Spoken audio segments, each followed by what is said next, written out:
What if I told you that an NFL team might be sabotaging its own quarterback on purpose? Now I know how that sounds. You're probably thinking, no way, that would be insane.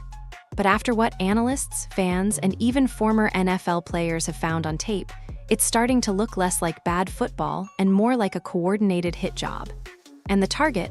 Rookie quarterback Shedeur Sanders. In the last few weeks, video after video has surfaced showing Shedeur getting obliterated in the backfield, not because he's holding the ball too long, not because of elite pass rushers, but because his own offensive line literally isn't trying. We're talking about guys standing still, watching him get hit, falling to the ground for no reason, missing assignments so blatantly that one analyst said, "This should be criminal." And here's where it gets even worse. Despite all of this, the Browns coaching staff is praising the very players who are tanking plays. One of them, a veteran lineman who's been openly negative about Shedeur in interviews, is being called Pro Bowl caliber days after whiffing blocks on game-deciding downs. This isn't just bad football. This is something darker. And multiple voices around the league are now calling for a full-blown NFL investigation. Not into Shedeur's play, but into his own teammates. Because if this is true, if players are deliberately setting him up to fail, it could become one of the biggest scandals in league history. So let's break it all down, starting with the play that lit the match. The play that first raised eyebrows comes from what was supposed to be a routine passing down. But when Chase Daniel, a former NFL quarterback with years of experience reading offensive line schemes, saw the footage, his reaction said it all. He wasn't confused. He wasn't unsure, he was stunned. In his words, what he saw from the Browns' protection was, quote, criminal. Now, this isn't about one guy missing a block. That happens. This was something else. Shedeur Sanders takes the snap, drops back, ready to make a play, and number 72 on the offensive line, he doesn't even move. He's not looking for a defender. He's not stepping into his assignment. He's doing one thing, staring directly at his own quarterback. Just imagine this for a second. You're the quarterback, you've dropped back for a pass. A 270-pound defensive end is closing in on you. And the man standing 2 yards in front of you, the guy whose only job is to stop that defender, just watches. Doesn't help, doesn't lift a finger, just stands there while you get obliterated. That's not a blown assignment. That's not confusion. That looks like sabotage. And Chase Daniel calls it out with brutal clarity. He says, "Who the hell is number 72 blocking?" Look at him, he's not even trying. You can see the moment clearly on the tape. This isn't a miscommunication. There's no stunt, no wild blitz package. There's simply no attempt to block, almost like they wanted Shedeur to get hit. This isn't an isolated play either. And that's what makes this more than just an embarrassing moment. It's a pattern, one that's repeated over and over across different games, different players, and different situations. And once people start noticing patterns like that, they start asking questions, because a team can have bad pass protection. That happens. But when multiple linemen start doing the exact same thing, watching defenders run past, falling to the ground untouched, giving up pressure when there's zero reason, people who have played this game at a high level start seeing something more than just poor execution. They start seeing intent. On another clip, the Browns are lined up for a crucial 2-point conversion. Game on the line, win or lose situation. And what do they dial up for this play? A reverse handoff where Shedeur gives the ball off and tries to become the lead blocker. Yes, the quarterback, blocking. Meanwhile, the offensive line lets defenders crash through the backfield untouched. It's like watching a magician misdirect your attention, all eyes on Shedeur's hustle, while the rest of the unit pulls a disappearing act around him. Still not convinced? Let's talk about another play. 4th and 1. Right on the edge of the red zone. High-stakes moment. A yard for a fresh set of downs. The kind of play every lineman dreams of blocking for. Instead, Jack Conklin goes airborne. Literally. He dives headfirst into the turf like he's Superman with no cape, nowhere near the defender he's supposed to be blocking. He takes himself out of the play before contact is even made. While you're still trying to figure out what that was, the left guard, Joel Bitonio, the player their coach would later call Pro Bowl worthy, does something even worse. Bitonio doesn't just whiff his block. He falls on the ground untouched. And they expect nobody to notice? It would be laughable if it wasn't so serious. Because this isn't just about a drive ending. It's about a young quarterback, standing exposed, who's got a defender coming at him with a free shot to take. And just when you think it couldn't possibly get sloppier, you realize that even the refs missed, or ignored, a blatant false start from the running back on the same play. That should have pushed the Browns back 5 yards, but the penalty wasn't even called. So, they botch the protection and get gifted a no call, and they still completely implode the play. You can't make it up. And here's the part that really twists the knife. Despite this play, and several others just like it, the Browns' offensive line coach went on record just a few days later praising Joel Bitonio's performance on the field, calling it awesome, hyping him as someone who's dominating every snap, and even saying he should be a Pro Bowler. Think about that. A coach watching this level of breakdown, game-losing breakdowns, and still handing out validation. Not criticism, not accountability. Praise. It makes you wonder, is this incompetence blind loyalty? Or something worse? Because even if Joel Bitonio is a veteran, even if he's been around forever, none of that excuses what he put on tape. Especially when the analysts reviewing it are using words most people reserve for a courtroom, not a football field. If that's Pro Bowl material, then something is seriously broken in Cleveland. And it's not just Bitonio. Multiple linemen are showing similar signs, disengaging from blocks, reacting late, or just not picking up obvious defensive twists that should be second nature at this level. And the protection schemes? None of them make sense. Players aren't switching off during defensive stunts. They're staying glued to the wrong guy while defenders breeze through untouched. That's not failure to communicate. That's failure to care. And trust me, it doesn't feel like a coincidence when the same quarterback they've failed to protect is the same quarterback some of them have been publicly criticizing in interviews. It's not just who's missing their blocks, it's who they're missing them for. Put yourself in Shedeur's cleats. Every time he drops back, there's a question in the back of his mind. Are they really protecting me? And if that question even exists, we've already crossed the line from football into something else entirely. If there was ever a moment that screamed, something's not right here, it was this one. 4th and 1, border of the red zone, the game's on the line. This is the kind of down that defines toughness. Football, at its core, is about moments like this, where a single yard can mean everything. And with Shedeur Sanders under center, the Browns had a real shot to convert. But what happens? On a play designed for power and execution, the offensive line collapses before the snap count even finishes. And what unfolds isn't just a failed play, it's a train wreck you can't stop watching. On the right side, Jack Conklin, a veteran tackle with years of experience, does something no one can explain. He doesn't engage, doesn't set his hands, doesn't brace for contact. He literally throws himself into the grass, not pushed, not tripped. He launches forward into nothing, like he's diving into a pool that isn't there. They call it the Superman, but it's not heroic. It's humiliating and it's deliberate.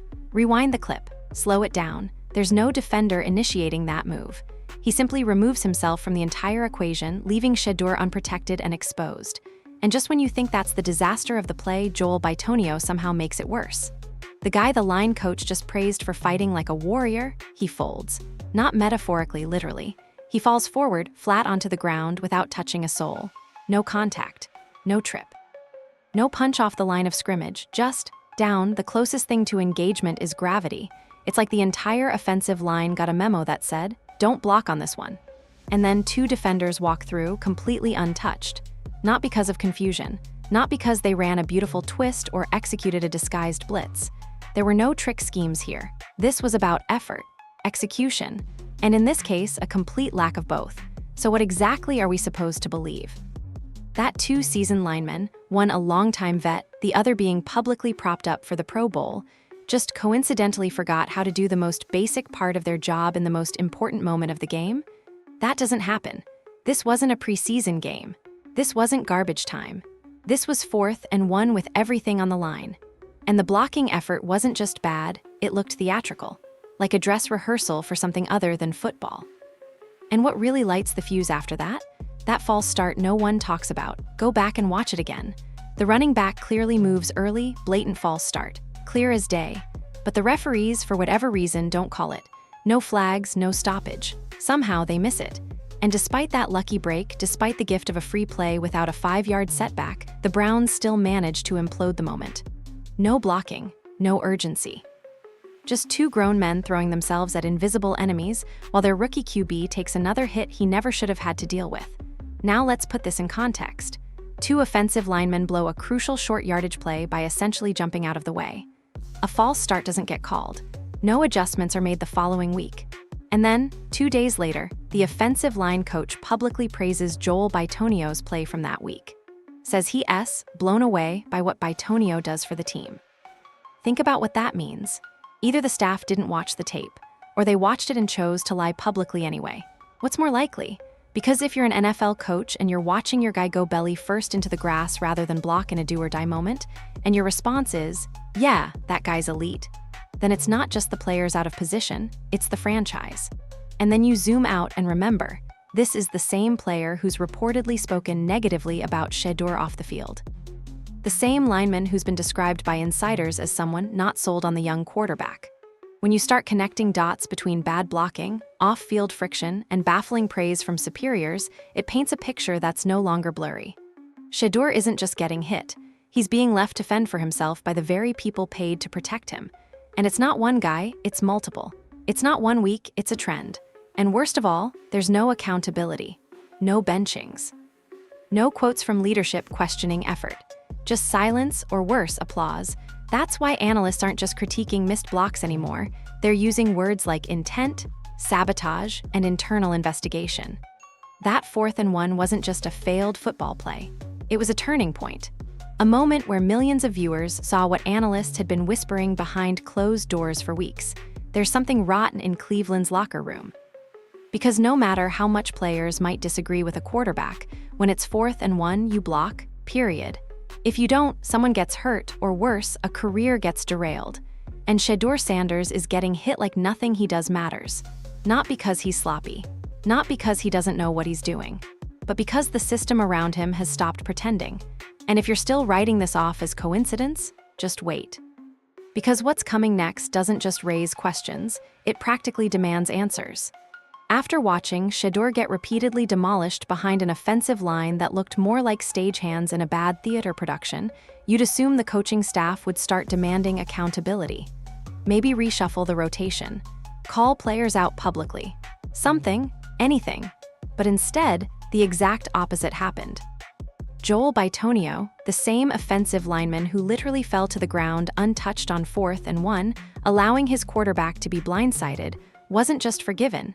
He was celebrated. The Browns' offensive line coach didn't just excuse Bitonio's performance. He called it awesome.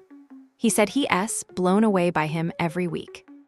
And then he doubled down, saying that Joel does so much for the Browns, and even went so far as to say that if Bitonio doesn't make the Pro Bowl, then people aren't seeing what we're seeing. No, everyone's seeing exactly what you're seeing. We're just not hallucinating. The guy who whiffed on maybe the most important play of the game didn't just miss a block, he didn't even try. That's not subjective. That's visible on tape, over and over, falling down, standing still, reacting late. Letting defenders breeze past him like it's walkthroughs in July. So what does it say when a coach praises that? At best, it's emotional bias. At worst, it's willful blindness. But maybe, just maybe, it's something more strategic. What if Bitonio's being protected not because of his play, but because of his politics inside the locker room? Because analysts reviewing this footage are pointing out something bigger than blown blocks. They're pointing to a culture problem. One where the performance on the field no longer matches the praise off of it. Where veterans are untouchable, even if they're not doing their jobs. And where a rookie quarterback like Shedeur Sanders is left out in the cold, expected to lead, but not supported. Bitonio, according to those close to the situation, hasn't exactly been his quarterback's biggest fan. He's apparently voiced frustrations, doubts, even sarcasm towards Sanders in and out of the media room. Normally, little remarks like that don't mean much. But on line after line of game tape, when he's also showing almost zero physical effort to protect that same quarterback, that's when people start connecting dots. And then there's the rest of the group. Because it's not just Bitonio. Look at the other linemen in these breakdowns. Missed protections, delayed slides, guys not even reacting to blitzes until 2 seconds too late. When one player underperforms, you question his motor. But when all 5 seem disconnected from the play, that's either horrible coaching or something intentional. Here's a detail that most people missed, but tape reviewers didn't. When defensive stunts and twists hit the Browns' line, the group doesn't even try to pass them off. Linemen are taught from day one how to handle these. Maintain level, communicate, pass the rusher as he crosses into another gap. Basic day one stuff. Defensive coordinators throw it out there to create confusion. But these aren't exotic blitzes. These are junior varsity move sets, and yet the Browns' line is collapsing like they've never seen it before. Not once, not twice, but week after week. Even after the same mistakes are shown on film and broken down by analysts, nothing changes on the field. You don't see improvement, you don't see discipline, you see rehearsed dysfunction. Ask yourself this: if this were any other team and any other quarterback with these kinds of protection errors, would the offensive line coach still have a job? Because the disconnect between performance and praise doesn't make football sense. It makes political sense. Protect the veterans. Insulate the ones who speak loudest in meetings. Act like their mistakes don't matter. And if a young, new quarterback starts turning heads or getting attention, well, some vets don't like that. So maybe, unintentionally or not, they pull back. A little less effort. 1 second too late on a switch. A missed call up front, that's just a mistake. Weeks go by, and suddenly your rookie quarterback's numbers look terrible. Completion percentage drops. Pressure rate skyrockets. And around the league, critics start whispering, maybe this kid's just not ready. But what if that's the setup? What if this is less about Shedeur's ability and more about turning him into the fall guy? Because here's the trick. If the offensive line plays just badly enough to make Shedeur look rattled, it becomes easy for the coaching staff to point fingers his way. Give them a convenient excuse. The kid's struggling. He's not reading the field. He's not NFL ready. But that's not what the film says. The film says Shedeur is fighting tooth and nail to survive, throwing blocks for teammates on misdirection runs, escaping pressure that's getting to him in less than 3 seconds, taking hits that would end most rookies and getting back up. The people around him, not even flinching. And if team culture is backward enough that that kind of effort is ignored, while the guys letting him get destroyed are celebrated, then it's not just a football problem. It's an organizational rot. The kind of rot that can't be fixed by cleaning up the playbook or adding a few depth pieces. Because once players know they won't be held accountable, that they can mail it in, throw half-hearted blocks, and still get hyped up by coaches, what incentive is there to change? And that's why analysts aren't just frustrated anymore. They're convinced something deeper is happening inside that Browns offensive line room. Because the miscommunication isn't just between players, it looks like it's being co-signed by the very coaches meant to fix it. And if that's the case, then Shedeur Sanders isn't just playing against opposing defenses, he's playing against his own building. The clearest evidence that this goes beyond simple bad football. It's how consistently Cleveland's offensive line fails on the exact same schemes, over and over again, without making a single visible adjustment. Defensive stunts are no mystery in the NFL. They're designed specifically to test communication, discipline, and awareness between linemen. One defender slants inside, another loops around, trying to confuse the line into switching late and giving up a gap. It's not a trick play. It's a standard, basic NFL concept. Every offensive coordinator expects it. Every lineman is trained to handle it. And yet, Cleveland can't do it. That's not hyperbole. They literally can't step together. Analysts watching the tape notice something alarming. Instead of moving as a unit, the Browns' line looks like 5 strangers pulled off the street and asked to figure it out on the fly. There's no communication, no reads. They're not passing off defenders, they're clinging to the wrong man while the rusher they should be blocking runs untouched right past them. When you break down the footage, it's almost painful to watch. A defensive end crosses the face of the tackle, loops through the gap, and the Browns linemen just freeze. One guy babysits the wrong defender while the other turns around too late, like he didn't even know the stunt was coming. The entire line collapses. Again, and again, and again. Now here's the important part: other teams overcome this. They see the breakdowns on film, they correct it in meetings, they rep it in practice, and come Sunday, they've adapted. But the Browns, they don't adapt. They just do the same thing, miss the same cues, give up the same pressures, week after week. That's not poor execution, that's neglect. It's like watching a group of people pretend they don't know what they're doing. Or worse, that they don't want to. Blocking a stunt requires coordination and effort. If you're not putting in either, it doesn't just fail, it fails obviously. On national TV, with your quarterback lying on the grass wondering if anyone up front is actually on his side. And Shedeur is taking the brunt of it. Play after play, he's getting buried before roots can even develop. Clean pockets? Rare. Time to progress through reads? Almost non-existent. And still, there are people out there saying he isn't reading the field well enough, blaming his decision-making, his mechanics. As if any rookie quarterback is supposed to thrive when he has more defensive linemen in his face than wide receivers in his sights. That's what makes this entire situation feel manufactured. Like it's not just neglect, it's set up. The calls, the schemes. The fact that the line is worse against basic stunts than any other team in the league right now. You almost have to ask, is that by design? Because something isn't adding up. The Browns line coach praises players for effort while those same players are laying down during critical downs. Chase Daniel, someone who's taken real NFL snaps, calls this protection criminal. And he's not being dramatic. He's watching the same breakdowns anyone with eyes can see, and he's saying what a lot of us are thinking. This doesn't look like poor coaching, it looks like sabotage. And here's the wildest part. Whether or not there's a coordinated effort to expose Shedeur, the end result is the same. His stat line takes the hit. The critics pile on. Media pundits run with lazy narratives. He's not adjusting to the NFL. He's a fifth-round pick for a reason. Maybe he's not ready. But turn on the tape, and it tells a different story, one of a young quarterback under siege by the people supposed to protect him. And the longer this continues, the more it feels strategic. Like someone wants Shedeur to fail, and not publicly, internally. Why? Because when he succeeds, he's a spotlight. He's charisma, headlines, expectations.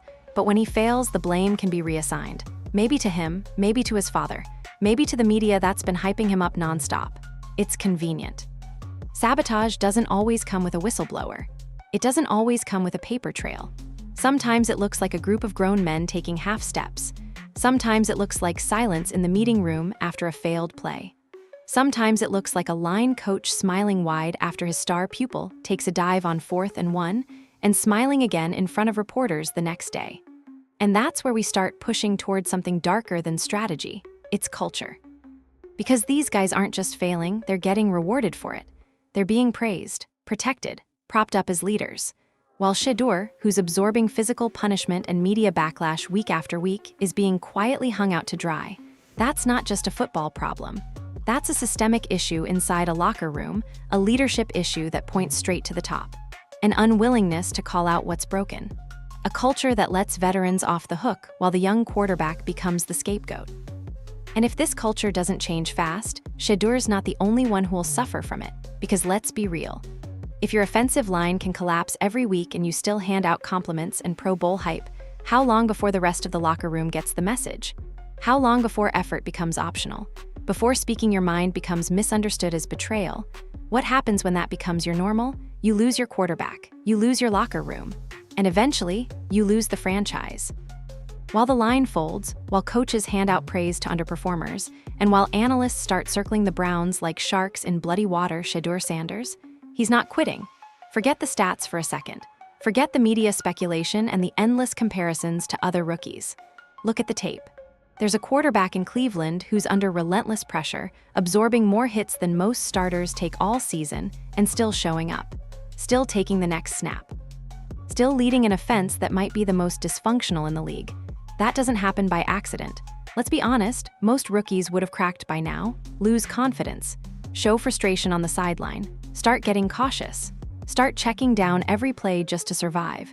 But Shedeur's still pushing, still looking downfield, still extending plays with his legs when the pocket collapses, because that's all it ever seems to do. Collapsed pockets are almost standard at this point. He gets less than 3 seconds on average before defensive linemen are in his face. There's never time to fully step into throws, never time to process the second read. And still, you'll catch little flashes, a laser down the sideline off a broken play, or a rollout into pressure followed by a perfect strike on the numbers. Every once in a while, there's a glimpse of what he could be if the team around him wasn't melting down. And that's the point, because you don't have moments like that without raw skill. You don't throw tight window strikes under pressure unless you've got anticipation. You don't take that many hits and keep getting up unless you're made of something tougher than your draft stock suggested. This isn't a 5th-round pick playing scared. This looks like a top-tier athlete trying to survive a broken system. And the numbers? Yeah, they've taken a hit. His completion percentage has plummeted. His touchdowns aren't impressive. The turnovers are stacking up, but look deeper. The sacks aren't because he's holding it too long. They're because his line folds faster than a cheap tent. The picks, often under pressure. The low completion rate? That's what happens when your receivers lead the league in drops, including your WR1, who can't hold on to anything in traffic. And yet, what the fans see is a young quarterback absorbing all the punishment and none of the protection. Let's go back to that reverse play. You remember the misdirection that had Shedeur giving off the ball and then getting out front to throw a block downfield. Quarterbacks don't do that unless they want to, but Shedeur did. He wasn't just handing it off and watching. He got in front and threw his body into a block, while the rest of his offensive line stood around letting defenders collapse the play behind him. That one clip should have told everyone everything. The quarterback, the alleged rookie who's not ready, was the one committing to the team. He was out there blocking while the people getting paid to protect him were standing still. That's effort. That's leadership. That's the kind of thing that doesn't show up in fantasy scores or ESPN graphics. That's what players respect in the locker room, even if coaches won't say it out loud. Because quietly, Shedeur is showing what kind of player he really is. He's learning to play through adversity most rookies never face. He's learning what it means to lead when your teammates won't block, when your coordinator's schemes fall apart, when the media is already labeling your season a bust. That's not just playing football, that's surviving it. And let's not forget, he's doing all this under the biggest microscope in the league. Because Shedeur Sanders isn't just any rookie, he's a Sanders. He's Coach Prime's son. He came into Cleveland with hype, attention, media heat, and controversy already following him. That comes with pressure few players are built for, so of course he's going to be held to a different standard. Every loss becomes a headline. Every interception becomes a statement. Every sideline clip gets picked apart. People want to see if he can handle the pressure, but they rarely ask what kind of pressure he's actually under. What happens when that pressure isn't just coming from the outside? Because that's what makes this situation different from any other rookie struggle we've seen before. It's not just the fans, not just the media. It's the silence from the inside that's speaking volumes. The missed blocks with no consequences. The coaching praise for linemen failing their assignments. The confusion on stunts. The off-handed comments about Shedeur needing to grow up or earning the locker room. Earning it. Since when does a quarterback earn it by getting blindsided over and over again while veteran players fold on game day and still get their name called with respect? What Shedeur's doing right now isn't just trying to win games. He's trying to survive a culture that might not want him there. And that makes every snap a test. Every hit a message. Every mistake a headline. But the truth is, he's already passed the most important test, and it's not statistical. It's mental. He's getting knocked down, disrespected, left wide open to free rushers, and he's still going. Still playing with heart. Still looking for ways to extend the play. Still showing up for an offense that hasn't shown up for him. That's not failure. That's character. And maybe that's why so many people are starting to wonder if Shedeur is being set up not just to fail, but to be the fall guy. Because he's not breaking. And when someone doesn't crack under pressure, they stop being easy to control. And maybe, just maybe, that's exactly what some people in that building aren't ready for. By this point, bad football stops being a good enough explanation. We're beyond blown assignments. We're past coaching mistakes. What's happening in Cleveland is starting to look like something far more serious, something that could trigger the one thing no professional team ever wants, a full-scale NFL investigation. Because in the last few weeks, the language being used by analysts, former players, and even insiders has shifted. It's no longer just, what's going on with the Browns' offensive line? Now it's, should the league be looking into this? And that matters. When breakdowns stack up week after week and there's no internal accountability, someone from the outside starts paying attention.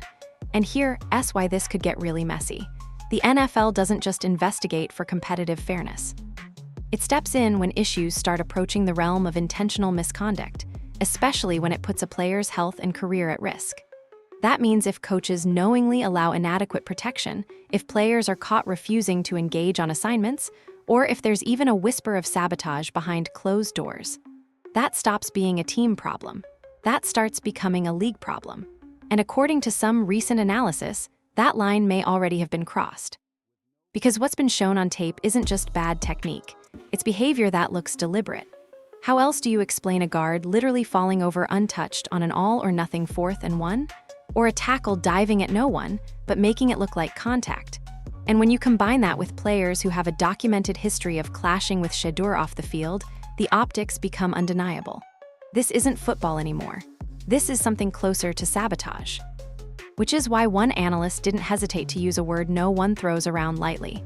He said what we're seeing in Cleveland should be criminal, not just metaphorically, not just in a sports context. Criminal, because when someone is getting physically hit week after week due to what looks like coordinated neglect, that crosses out of playbook mistakes and into workplace safety violations. And this is where the NFL has a choice to make. If they ignore it, they invite precedent. They say, yeah, sometimes offensive lines can stop competing, and that's just something quarterbacks have to deal with. Imagine the ripple effect of that message. Suddenly, locker room politics have real leverage, and the next time a quarterback falls out of favor, he stops getting protected. He gets injured. His contract falls apart. His stock collapses, and no one's accountable because it was just bad communication. But if the league does step in, then it's no longer speculation. It becomes a formal investigation with potential consequences at every level. Coaches could be fined or suspended for negligence. Players could be benched, dumped, or fully exposed if evidence of intent surfaces, whether through text messages, sideline audio, or worse, internal leaks. And let's not forget, Shedeur Sanders has representation. Real corporate-level PR and legal backing behind him. If they go digging, if they push for answers, that locker room gets ripped wide open. And no organization wants that. Remember, the NFL is as much about keeping scandal quiet as it is about rooting it out. But this might be too public to bury. Too many people are breaking it down frame by frame. Too many voices are chiming in. And if Shedeur's camp decides the hits he's taking aren't just incidental, but part of something bigger, then you're not just talking about a scandal. You're talking litigation. Because what happens when a high-profile rookie is subjected to what looks like coordinated negligence and his team fails to take action? What happens if a serious injury comes next? If Shedeur suffers something long-term and it can be proven that linemen refused to block and coaches knew? Now you're talking liability. Now you're talking lawsuits. The Browns wouldn't just be in the news cycle, they'd be in court. Player safety has become one of the NFL's most protected pillars. League officials defend it constantly, especially since the concussion crisis blew up nearly a decade ago. We've seen fines for late hits, ejections for helmet-to-helmet contact, and entire rulebooks rewritten to minimize collisions. But how do you justify protecting players from the other team when they might not even be safe from their own teammates? And then there's the locker room angle. Because let's say, hypothetically, this is allowed to continue. What's stopping future vets from icing out unpopular rookies? What's stopping disgruntled teammates from forgetting their assignments when they want a new quarterback under center? It creates a system where protection is no longer part of the contract. It becomes optional, political, conditional on whether the team likes you or not. That's where the NFL has to act, not just for optics, but for the future of the sport. Because if this story ends with Shedeur couldn't handle it, and not why didn't anyone protect him, then we failed to see what's actually happening on the field. And at this point, there's too much evidence to ignore it. The same players making public comments about Shedeur are the ones consistently blowing critical protections. The same linemen whiffing easy assignments are being praised by coaches. The tape doesn't lie, and it's telling a very uncomfortable story. So now the question shifts. It's no longer, is Shedeur the problem? It's, is he being set up to take the blame for somebody else's agenda? And if the NFL doesn't step in now, after weeks of footage, expert outrage, and institutional silence, then maybe the league has more to answer for than just pass protection. So now that everything's on the table, the missed blocks, the zero-effort pass protection, the praise for players doing less than nothing, and Shedeur Sanders absorbing hit after hit while the franchise claps on the sidelines, it all leads to one conclusion. Something is going to give. Because the Cleveland Browns are officially standing at a crossroads, and whatever happens next is either going to fix this mess or bury it. Let's talk about two futures. One where this story disappears, and another where it explodes. The first path is damage control. The Browns quietly clean house in the offseason, fire the offensive line coach, release or trade the veterans who have been underperforming, and pretend this season was just a miscommunication issue. Maybe they bring in some young linemen through the draft, throw around a few buzzwords about culture change and accountability, and hope fans forget by week 1. PR Playbook 101. In this version of events, Shedeur stays the starter, but the internal investigation never happens. The media noise dies down. The footage stops going viral. The locker room moves on, or at least thinks it has. But even in this so-called clean slate scenario, the truth doesn't go away. The footage still exists. Analysts still talk. Shedeur and his team still know exactly what happened, and even if no one gets punished, the trust between him and this organization is already broken. But the second path, that's where things get real. This is the version where Shedeur's camp decides not to play along, where the silence breaks, and questions don't just come from social media or YouTube breakdowns, but from attorneys, where missed blocks suddenly become evidence, where every oops moment on tape becomes a red flag under review. You think it's a coincidence analysts are already dropping words like sabotage and legal action? That's not just heat for clicks. That's groundwork being laid. Because in the world of professional sports, if a team or parts of a team are intentionally neglecting an injured or targeted player, it opens up a whole new set of consequences. And if internal emails, texts, or video meetings surface, if a coach joked about Shedeur deserving it, or a lineman made a comment about not protecting that guy, it's all over. In seconds. This goes from sports media storm to full-scale organizational scandal. ESPN segments, league statements, possible fines, loss of draft picks, suspensions, you name it. And then there's the nuclear scenario. The one nobody wants to talk about, but you can feel it pushing at the edges of this story. If legal action actually happens, if evidence gets subpoenaed, if team meetings, group texts, and sideline audio enter the courtroom, everything changes. Because the second those conversations become public record, if even one moment gets caught where a coach ignored a player questioning the blocking scheme, or where a player flat out admitted they were letting things happen, it confirms the worst possible truth, that Shedeur Sanders wasn't just left out to dry. He was set up to fail. And in that moment, the Browns wouldn't just be exposed, they'd be humiliated, from ownership downward. For allowing a culture that let something this dysfunctional, this toxic, this dangerous, not just happen but live, week after week, play after play. And then the league would have no choice. Background ethics reviews, locker room audits, precedent-setting punishments, maybe even new rules placed around positional group responsibility and performance metrics to prevent future abuse. This is more than a football problem. It's a league integrity issue. Because if your team doesn't have to protect the quarterback, if veterans can decide who gets hit and who doesn't, what's the point of pads? What does that say to every young player entering the NFL? What does it say about the league's commitment to safety? At that point, this story stops being about Cleveland, or even about Shedeur. It becomes a question of trust.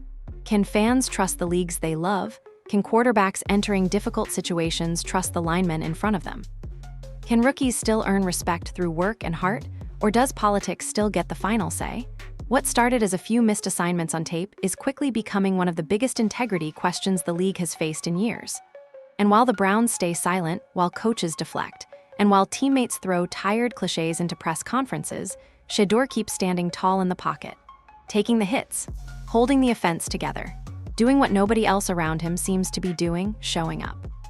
The Browns still have time to make this right, but that window is closing fast because Shedeur won't take these hits forever, and neither will the people watching. So now we turn it over to the most important group left in this story, the people who have stuck through all the noise to reach the truth, the audience. After everything you've seen, the breakdowns, the missed blocks, the praise for failure, the attack on a rookie who never stopped competing, where do you land? Do you believe this is just bad coaching? Or is Shedeur Sanders the victim of something so much worse? If the NFL investigates and finds proof of intentional sabotage, what should the punishment look like? Suspensions? Fines? Lost draft picks? Do players who openly refuse to block belong anywhere in this league? Wherever this conversation leads next, one thing is clear. This isn't just a story about football. This is about betrayal, culture, and the moment a rookie quarterback may have exposed one of the darkest secrets in professional sports. Because if you can't trust your team, who's left? And if you made it this far, you're not just watching, you're thinking. Let's keep that going. Drop your thoughts in the comments. Was this sabotage or something worse? And what should the NFL do if this goes deeper? I'll be following the story wherever it leads.